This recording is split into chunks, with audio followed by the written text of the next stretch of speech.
Welcome to NTD Newsroom. I'm Stephania Cox. 26 prisoners released in the largest prisoner swap with Russia since the Cold War. Among them are Wall Street Journal journalist Evan Gershkovich and former U.S. Marine Paul Whelan, both imprisoned in Russia on espionage charges. Republican vice presidential nominee JD Vance visits the southern border in Arizona and speaks of the need to tighten border control. We'll have more on his proposed policies. Venezuela's leader Nicolas Maduro is signaling willingness to restart talks with the U.S. At the same time, he and Elon Musk agree to a fistfight. Ariane Pazdar is in South America. And the Air Force reveals the cause of a deadly Osprey aircraft crash last November. What went wrong off the coast of Japan? The Federal Reserve holds interest rates steady, but also sets the stage for a cut in September. NTD speaks with Bankrate's chief financial analyst on what borrowers should take away from the central bank's decision.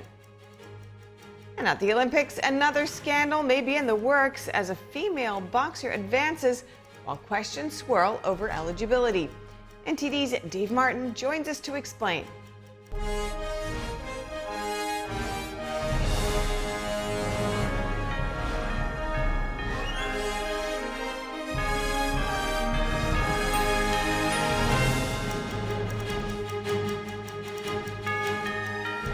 Wall Street Journal reporter Evan Gershkovich and former U.S. Marine Paul Whelan are among those now free from Russian custody. That's after a large-scale prisoner swap took place earlier today. NTD's Washington correspondent Jack Bradley joins us now from the White House. Jack, this has been a long time coming. What's the latest?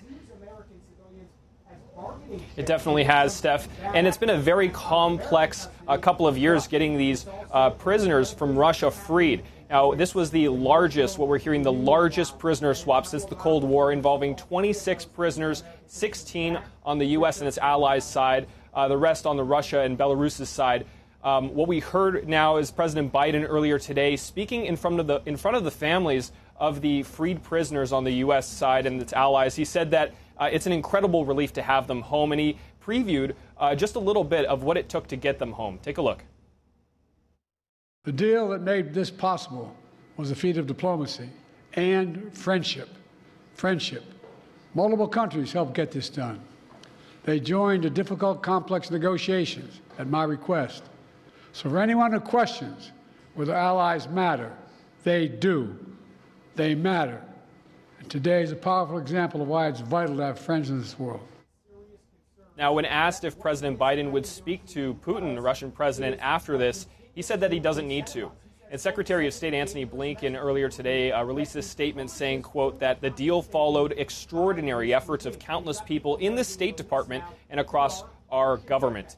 Now, 16 people were freed. That includes from Russia. That includes 4 Americans, 5 Germans, 7 Russian citizens, which are prisoners in their own country. They were political prisoners. The U.S. received Evan Gershkovich. He's a Wall Street reporter who was accused of spying and arrested in March 2023. We got Paul Whelan, who was in prison for nearly 6 years now. And U.S. authorities say that he was in Russia for a wedding at the time of his arrest. There was also Radio Free Europe journalist Alsu Kermasheva, among others, and U.S. officials maintain that they were all unjustly imprisoned. Now, in exchange for this, Western nations are releasing 8 people to Russia, and those include several spies and cyber criminals. One of them includes Vadim Krazikov, who was convicted of a 2019 murder in Germany, allegedly ordered by the Russian government. Steph, back to you. All right, Jack Bradley, thank you so much for that report. Next up, Republican vice presidential nominee JD Vance visited a stretch of the southern border in Arizona today. He spoke of the challenges the border crisis presents. You cannot have an effective border policy unless you have somebody who is coordinating all the different agencies of the U.S. federal government.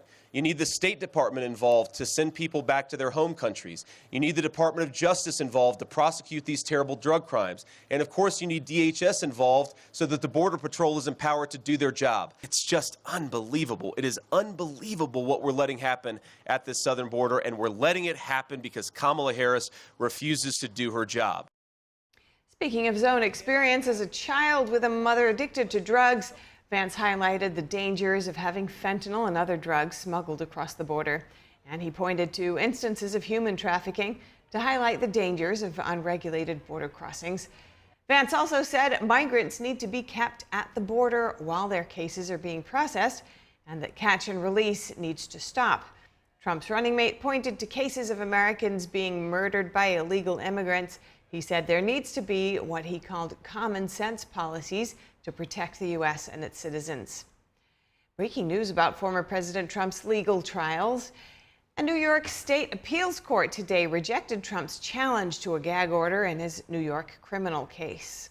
This means that Trump cannot comment publicly about individual prosecutors and others in the case until Justice Judge Juan Merchan sentences him on September 18th.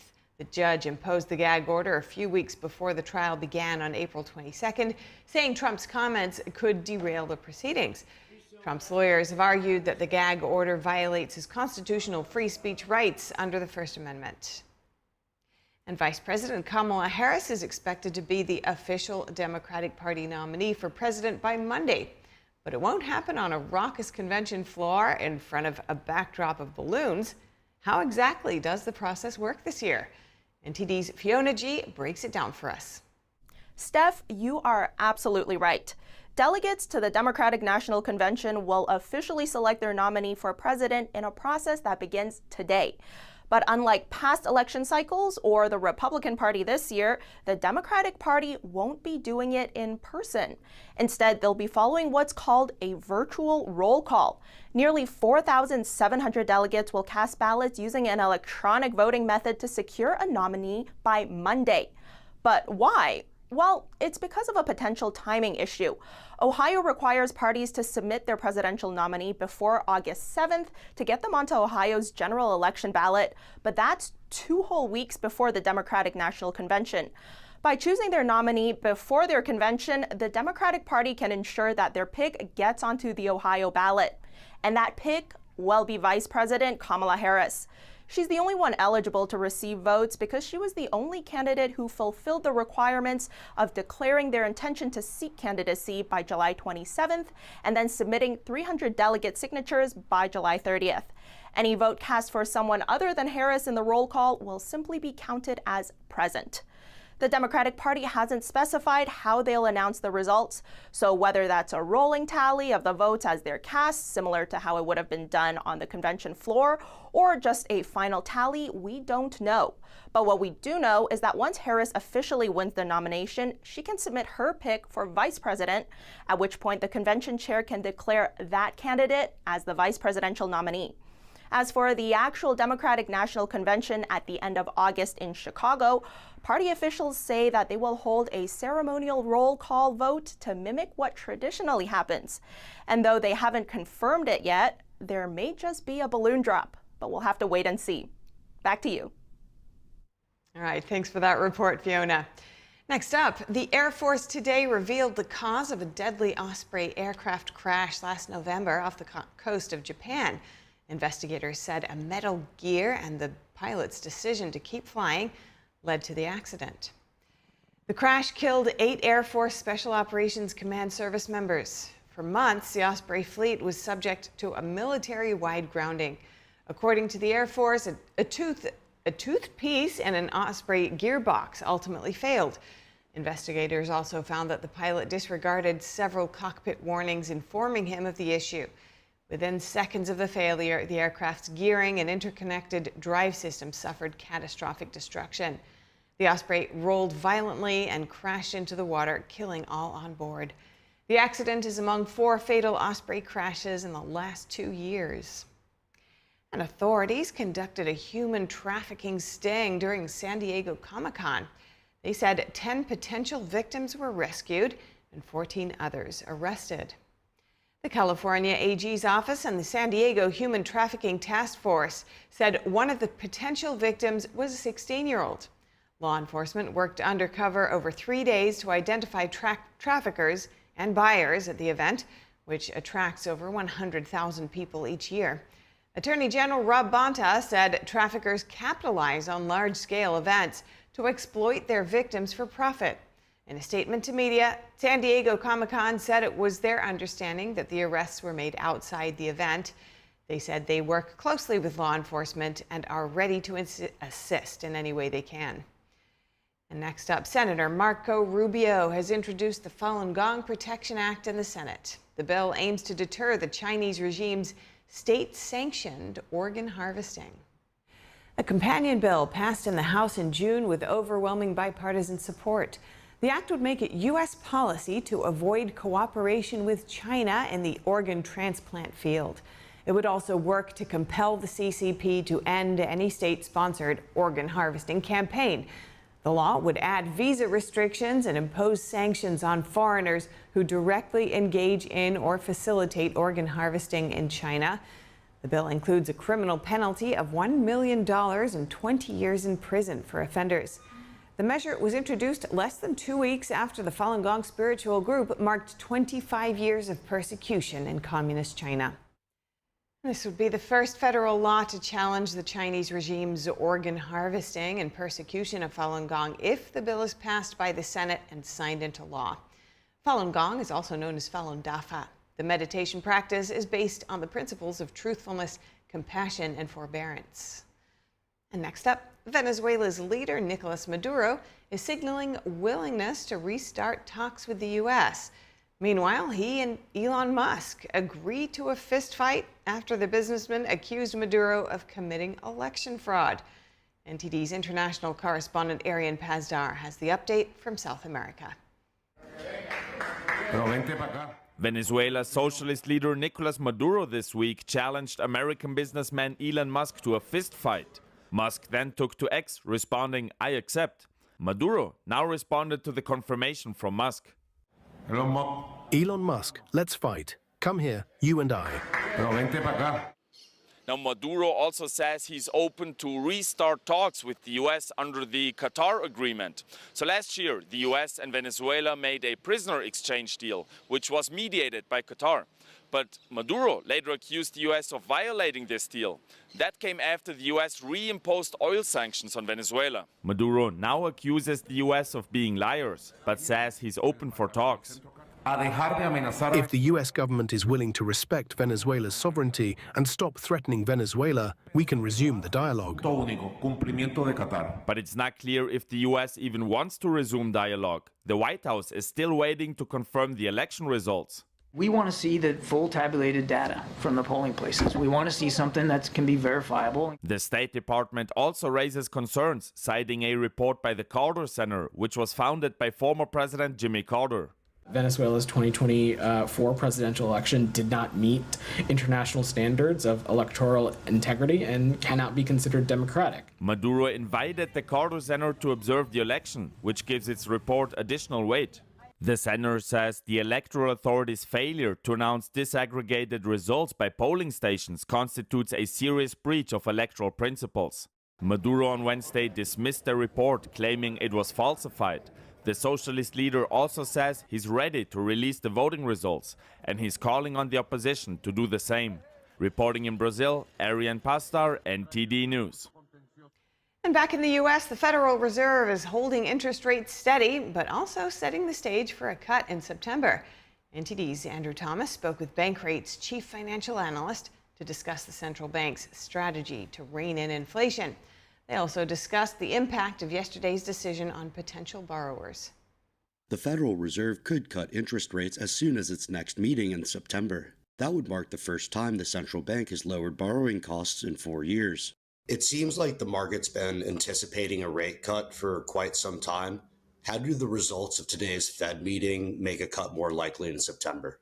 The reason that they haven't been able to cut rates to this point was that we split into a bit of a holding pattern on inflation in the early part of the year. We had seen it come down in the latter part of 2023, but then the progress stalled out early this year. And that really pushed back the timetable to where the Fed could start to cut rates. Now that we've seen a few months of better numbers, we're getting closer to that initial rate cut. The Fed is holding its benchmark interest rate between 5.25% and 5.5%. While the central bank has made progress toward its 2% inflation target, Americans are still struggling.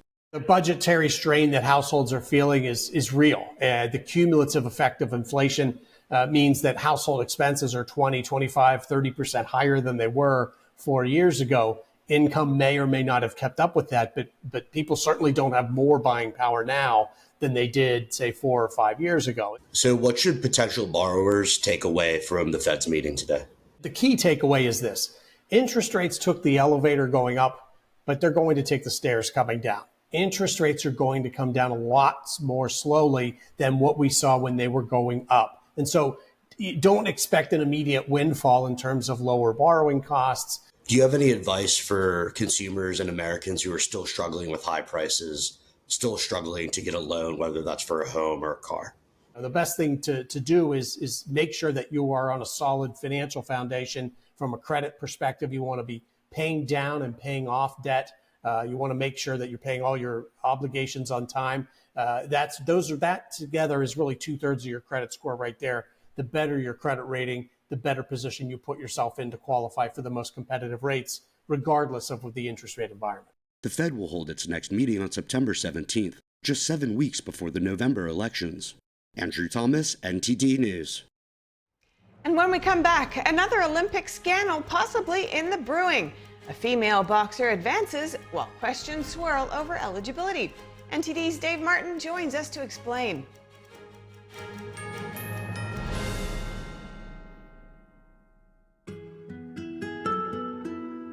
There's cultures that have been lost, but this culture hasn't been.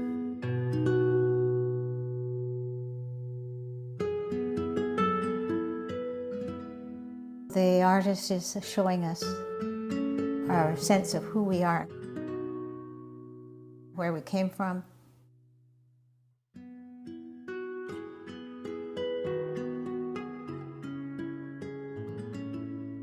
You look at his hat. His hat is knitted probably by a man because a man traditionally knitted the hats. That hat tells you the story of who this person is, what his place in the culture is, the animals around him. Everything's all contained in the messages in the hat. And the tool that he's carrying over his shoulder. This is a centuries-old tool that has been able to rework the mountains. Those traditions are invaluable, and if we don't honor those traditions, then we're rootless. The artist is showing us the value of maintaining our culture and respecting our culture.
Where nature embraces you and fills you with invigorating joy. Treasuring every little moment as these romantic memories gather up to complete our blissful memories together. Mokpo.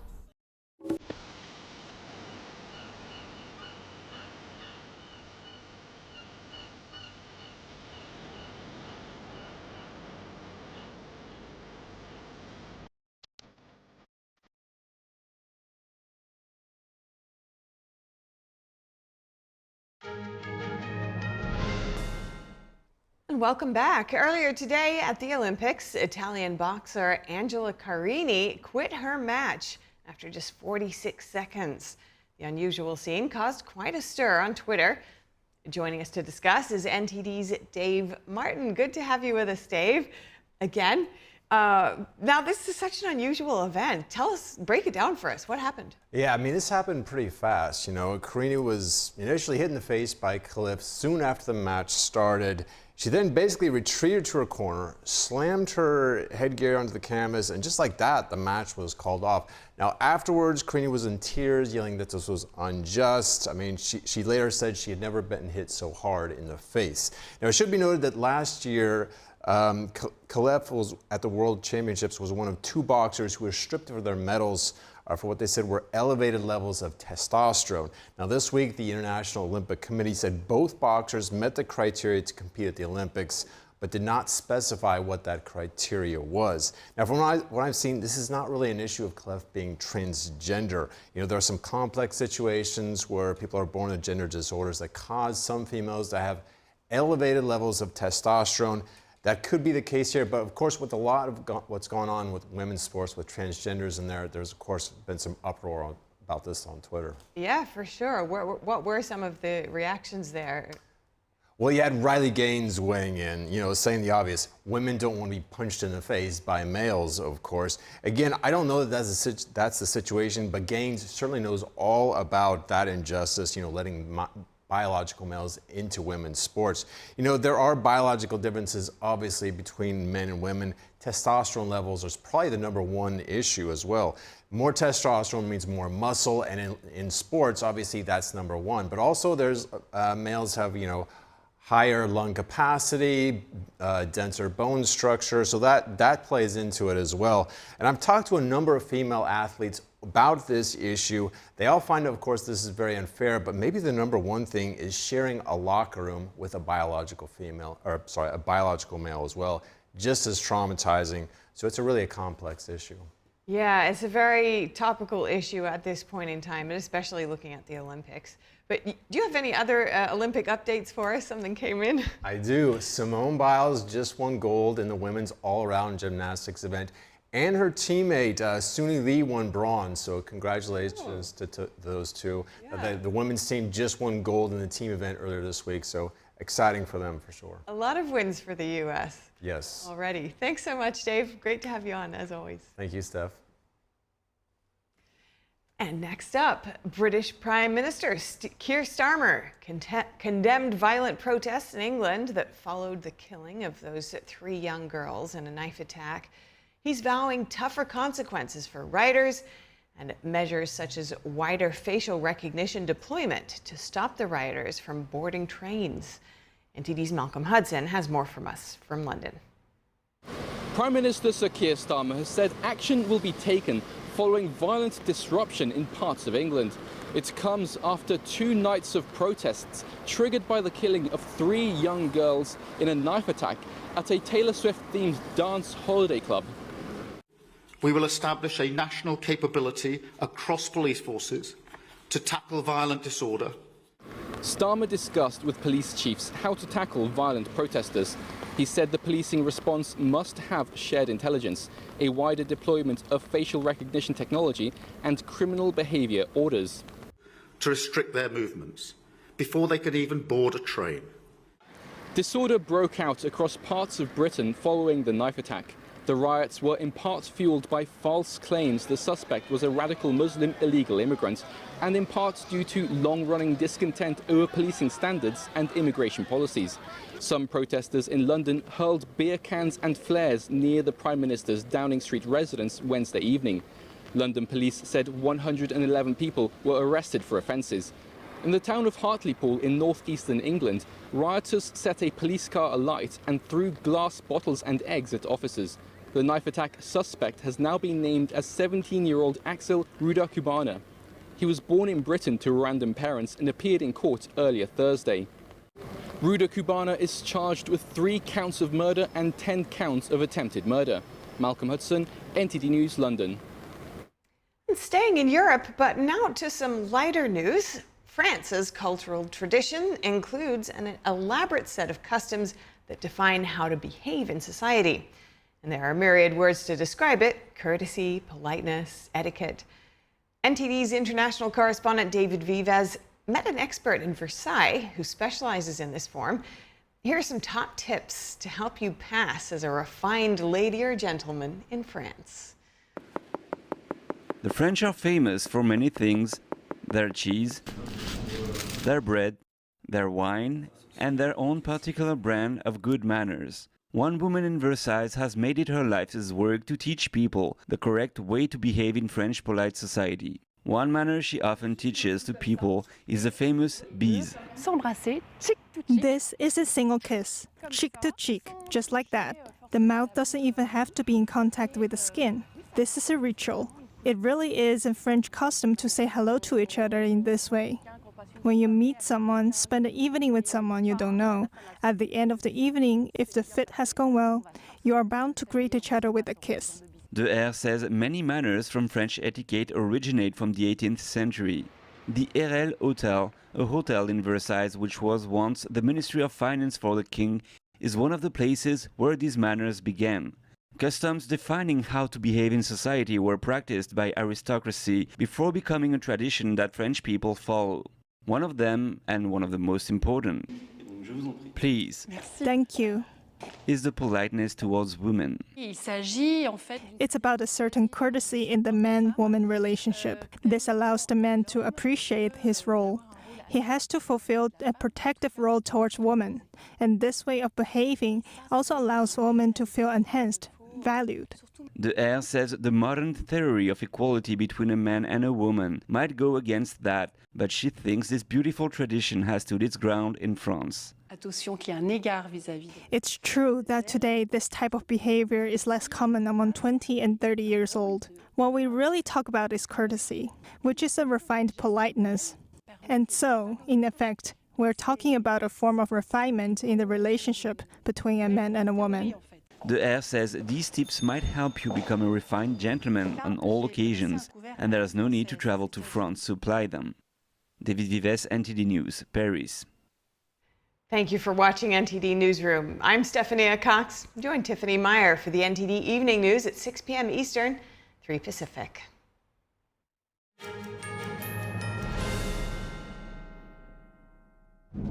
Presenting the heritage of traditional Chinese martial arts, fostering martial ethics and reviving the true tradition. The 2024 NTD International Traditional Chinese Martial Arts